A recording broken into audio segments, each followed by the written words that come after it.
Le soleil, Jean-Luc. Belle visite dans cette belle place, sur cette belle place. Elle est une des meilleures grandes places de toute l'Espagne. On dit qu'elle est la plus belle. Oui. Elle est une typique place castellana de la Castillo, avec beaucoup d'arcades. Mais elle n'est pas la première grande place de Salamanca, sinon la troisième grande place. La première grande place a été construite à côté des cathédrales, autour des cathédrales. Nous verrons après cet endroit. La deuxième grande place était construite derrière la grande arcade, par où nous irons après, vers la maison des coquilles de Saint-Jacques. Et la troisième grande place est construite dans le XVIIIe siècle ici. Elle était construite comme un cadeau pour nous, par les commandements du roi, le premier Bourbon de l'Espagne, Philippe V. On a commencé la construction en 1729 et on l'a fini en 1755, pas très tard. Oui. La plupart des monuments à Salamanca sont finis très tard, mais pas cette place. Bon, on a commencé la construction par la façade que vous avez à droite. On l'appelle la façade du pavillon royal, parce que sur la grande arcade, il y a un grand balcon où les rois se sont assis pour voir les courses de taureaux qu'on a fait pendant le XVIIIe siècle ici dedans.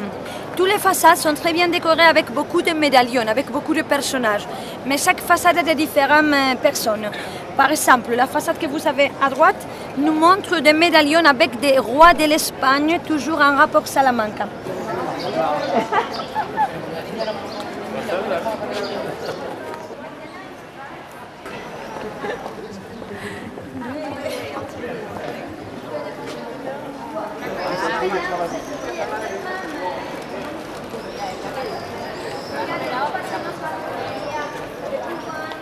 Regardez en face de nous la maison des coquilles de Saint-Jacques, un palais du XVe siècle avec le style d'art gothique. La famille de la noblesse, le monsieur Maldonado et sa femme Pimentel, sont rentrés de Toledo à Salamanca et ils ont décidé de construire ces maisons parce que le monsieur Maldonado, le maître de la maison, donnait des cours dans l'université. Il était docteur de notre université. Et le maître de la maison était chevalier de l'ordre militaire de Saint-Jacques de Compostelle, une ordre religieuse établie à Salamanca à partir du XIVe siècle. C'est pour ça que le monsieur Maldonado a voulu décorer la maison avec la coquille Saint-Jacques pour montrer le chemin aux pèlerins qui rentraient du sud de l'Espagne, qui voulaient arriver à Saint-Jacques de Compostelle. Voilà, messieurs et mesdames, cette belle place. On appelle cette place la cour des écoles.